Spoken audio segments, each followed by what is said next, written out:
Welcome to the Higher Ed Demand Gen podcast, helping higher education marketing leaders share knowledge about learning, strategies, and tactics that are relevant today. See what you can learn today by listening to one of our episodes. Hello, everyone. Welcome to the Higher Ed Demand Gen podcast, hosted by Concept 3D.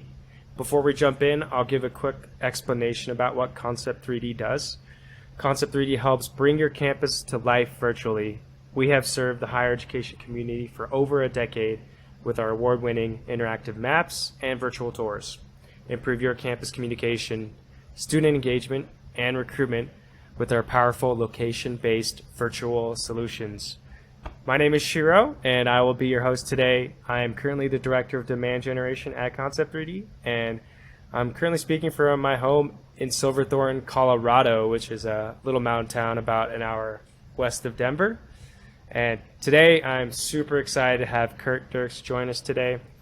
Curt is a higher ed education leader that focuses on strategic enrollment management. He's helped and worked at institutions like College of Mount St. Vincent, Hofstra University, and is currently the strategic partnership manager at OTHOT. He's also super passionate about lacrosse and coaching, and that's actually what led him down the path of higher ed. Curt, thanks for joining us today. Yeah, how you doing? Doing well. Really excited for our conversation. Where are you calling in from today? And second part of the question is, do you have one fun fact to kick us off? Sure. So I am currently in St. Augustine, Florida. Moved down here a couple years ago now with my family, wife, 2 kids, and soon to be 3rd kid as well, to be close to my parents. Another fun fact, I guess, for me is I actually reached retirement age at the age of 14. So between the ages of 7 and 14, I developed a little Gatorade stand where I found a need of these middle-aged guys playing basketball in the beating sun outdoors, and I noticed that they, didn't have anything to drink with them, or it was minimal, and so I was able to convinced my dad to develop this little Gatorade lemonade stand, and I was able to make a good amount of money during the summer selling Gatorade to those guys. No way. Entrepreneurship. Exactly. Wow, that's amazing. That's awesome. Yep. Yeah. Great. Well, I know we had a previous call just to kind of get to know each other, and one thing we really dove deep on was your passion and support around first generation students in higher ed. That was very interesting. Do you want to tell us a little bit more about that? Sure. So that wasn't always the case. I just kind of kept rolling with the punches, as we say. So when I got my start in admission, I was a road warrior with Mercy College for a satellite campus in Manhattan, and really started working with a very diverse background of students, freshmen, transfer, and otherwise. You mentioned I worked at Hofstra. When I transitioned over there, I actually took on the responsibility, in addition to my actual recruitment, to manage an opportunity program that they call the Higher Education Opportunity Program, or HEOP, which is a New York State funded program for private institutions. Again, working with the full gamut of students. And so, took that on to other roles as well at the College of Mount St. Vincent, which is actually a nationally recognized HSI, very successful in the things that they do in preparing students from lower income brackets to then out-earn their parents after graduation in a very quick timeline. So I just think that with all of that said, seeing the opportunities that those students can get their hands on, and then just the success that a lot of times some of those students didn't think was attainable, is just so much more rewarding. You look at myself and what my upbringing was. I am what we call a downwardly mobile student, in that my family was very successful, prepared me, and it was like a guarantee that I would go to a 4-year institution, and they also instilled in me in giving back. And so from my background, I am not the student that I typically work with, but I am passionate about helping people. And I think, education is the greatest way to elevate not only yourself, but also your family standing. And so that's really where that passion was cultivated, developed, and continues today. Got it. Thank you. Yeah, I think you mentioned you're really passionate about working with students directly, and looking at students as people and not just numbers. I know that, sometimes that's where the road can go, and I think we mentioned that a little bit as well. Yeah, I just think that, there's still so much uncertainty out there in the college admission process, and, being a part of it for so long, I feel like I have a good understanding of it and can use that understanding and kind of give it to people so that they can make better decisions in this process, right? Because there's a lot of bad decisions that are being made. And it's our job to be more transparent, provide the information so that people can digest it, understand it, and make a good choice with their livelihood later on. I mean, and a lot of that, we see that a lot more with first generation students that don't have the resources that are out there typically. I mean, we have a ratio of student to guidance counselor, I think on average of 450 to 1, which is just mind-boggling, and obviously can't be fixed in a day. But that's where, knowing those types of pieces of data and that information as an administrator, put it on myself, and I know a lot of other people do as well, to make their websites more clear and concise. Translate them into different languages, documentation after the website as well. Just putting all of that information out there in a way that people can understand it is going to move the needle in a better way. Of that. I know one thing very related to what you're talking about is, working towards the results of students, and this can apply to, all students, but especially for first generation students is, I know we talked about there's opportunity for a lot of institutions to make more from financial aid resources like Pell Grants, and, use that towards supporting the students, not just for the first year, for just the first year enrollment, but really for the whole life cycle and being more results and ROI focused. Yeah, I think, I'm an admission guy. My last kind of role as the Dean of Admission at CMSV, I sort of took on more of I took on an additional role, if you will, where I was concerned with student persistence, because we didn't really have too much of an enrollment problem. And to me, looking out there, yeah, we have like the demographic cliff coming up and everything, but for the most part, students want to go to college, right? There is some negativity these days about it. People are finding different avenues of how to navigate this and come out with a degree, but that credential is still something that everybody's after. Right. But so I don't know if there's too much of an enrollment problem. Certainly at different pockets of like schools, there probably is. But students want to go to college, have that 4-year experience, especially on campus, as we saw even with the pandemic rearing its ugly head. To me, we have more of a persistence issue, right? We have more of the ROI. We have a lot of students that are stopping out. We have been conditioned to understand that college is no longer the best 4 years of my life. It's now the best 6, because we're looking at 6-year graduation rates. And as I look back, I'm like, when did that happen? Like, I too was conditioned, even as an admission counselor. It's like, yeah, you graduate in 6 years, 64%. It's like, why did I accept that? That's kind of, aside from the dual programs, right, where they're 5 years long and you get a master's credential, you're not graduating on time, right? And the Pell Grants that you mentioned before have run out. And so now the 4-year expenditure for parents has now become 6. And that's not going to work for anybody. Does that mean after the 4 years, their costs are gone up significantly as well, right? That's and right. So you're looking at more student debt, or an increased student debt. Exactly. And so when we talk about like Pell Grant and how it should be used, it's very expensive to educate a student. We have very a number of different line items in terms of cost for a college or university to endure, whether public or private, and they go up every year, much like inflation, as we see. So it's tough to try and allocate those funds. But what would be interesting to me, and I posted it on my LinkedIn yesterday, there was an article about Pell Grants and how much has been distributed and everything by the U.S. government. But there was no data on the persistence or the completion of that same student population that they were tracking, right? And maybe they do have the information and they just didn't publish it because they didn't want the article to be 10 times as long. But I didn't see any, and so you can't analyze it. And so what's interesting is that when I talk about Pell, it's like, well, that should be used. Like, colleges are taking that money to take in the students. Students is taking that money to go to education, to get their education.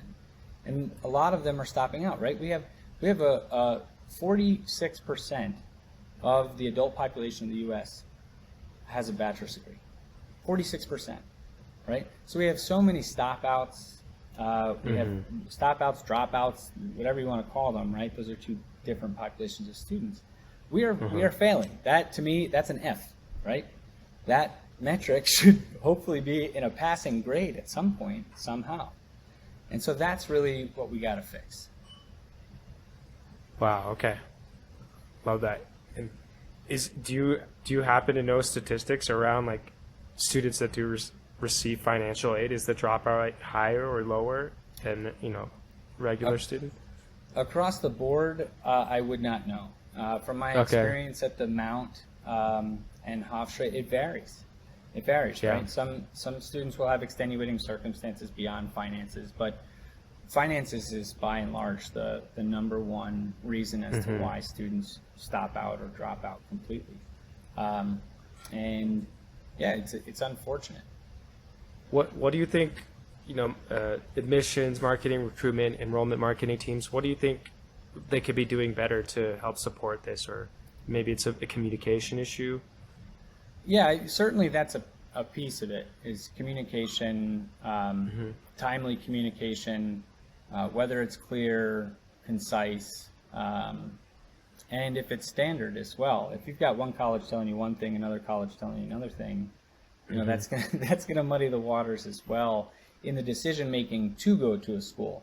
On the marketing end, once a student is actually there, I think it's more certainly if a school had an opportunity that came into the school, whether it be additional funding or something like that, and that a student would potentially qualify or something, that should go into the marketing.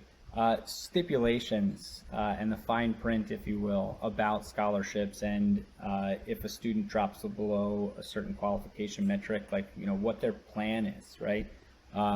A lot of students probably have no idea, and they see that they're going to lose their scholarship, and they don't see that it's a probation period for an entire semester, and they say, okay, I'm out. That's huge. That's a big miss, right? Right. You're not out. You're still here.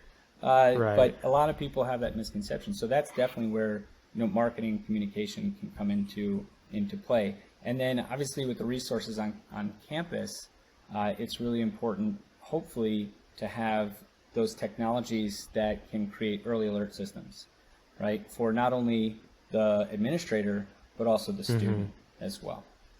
And unfortunately, a lot of schools are so cash-strapped that either they don't have those resources and can't bring them in. They have those resources and the people are the personnel are so stretched thin that they don't even use it, right, et cetera, et cetera. It's a whole ball of wax, man. Wow. Okay. I know, switching gears just slightly, this is something I hadn't heard, and it again relates back to, increasing the DEI goals, first generation students, the financial aid letter, and why you believe there should be a standard process. I know we probably can't make the change alone, but it was a great topic that I think really does affect first generation students. Do you want to tell us a little bit more on your thoughts there? Sure.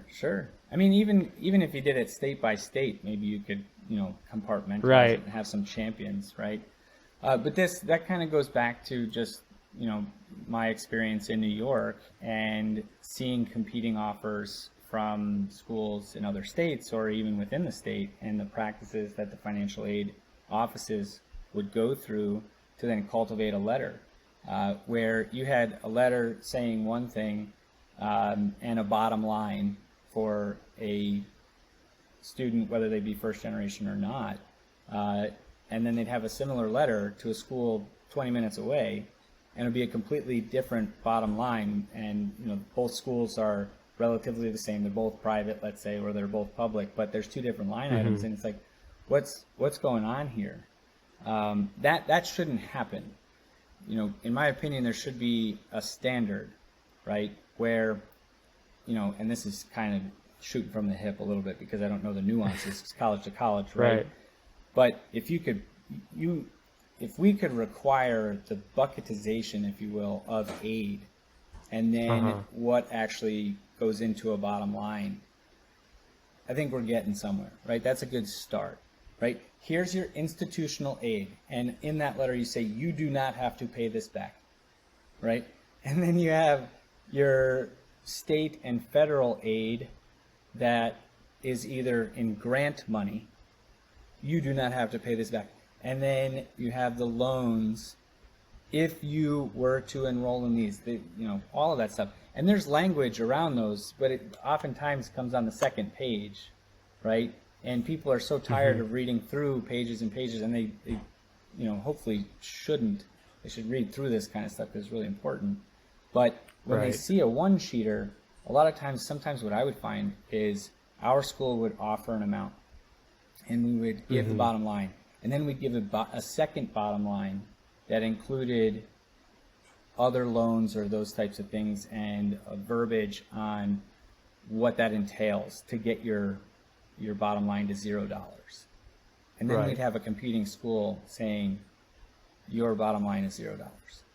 Now, if I'm a first generation kid, my parents didn't go to school, I didn't have resources in my high school to read through this stuff, which do you think I'm going to choose?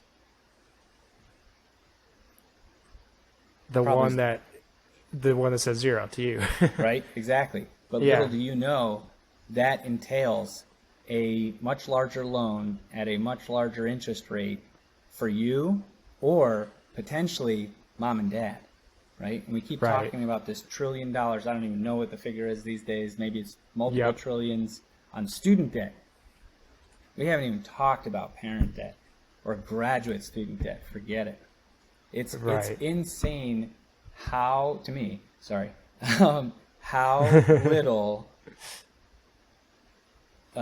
speaking engagements we have on responsible borrowing for students. Yep. Right? Yeah, and I think you mentioned a really good point. It's like a lot of this falls on their parents as well. And if your parents aren't used to navigating this paperwork, like, how is the child going to know, right? How is the student going to know? Right. Yeah, and then, I look around, and there are a few like financial aid consultant businesses out there that will help students navigate this process, what their fees are, or if they have discounts for students in certain income brackets or whatever, certain deals, whatever it is. There's certainly some people out there that are trying to help, but it's got to be a lot more robust and available in order to turn that tide, I think. So. Love it. Well, I could feel your passion. I could hear it. Yeah, I almost started ranting, right? Yeah. No, it's okay. I think that's it's always better to let your thoughts out there. So appreciate you sharing all your insight and knowledge. Thank you. Absolutely. I was wondering, where do you think our listeners could connect with you? Yeah, definitely. Is that LinkedIn? LinkedIn is great. I'm on there. I try to be pretty active. I like to be more active with my own thoughts rather than just reposting, but that's the content you're pretty much going to see. So I'll always repost and then put some comments or thoughts. So yeah, that's probably best to reach out to me, and then we can go through emails after that. Amazing. Thank you. Yeah, no, creating your own posts is a full-time job. So if you're busy, I know you got a third child on the way, like that's a full-time job on top of another full-time job. So it's a lot. Yep. I'm excited. That's amazing. Well, it was great having you on today. Thanks again for joining us. And to our listeners, come join us on the next episode. All right. Thanks, Awesome. Shiro. Thank you, Curt.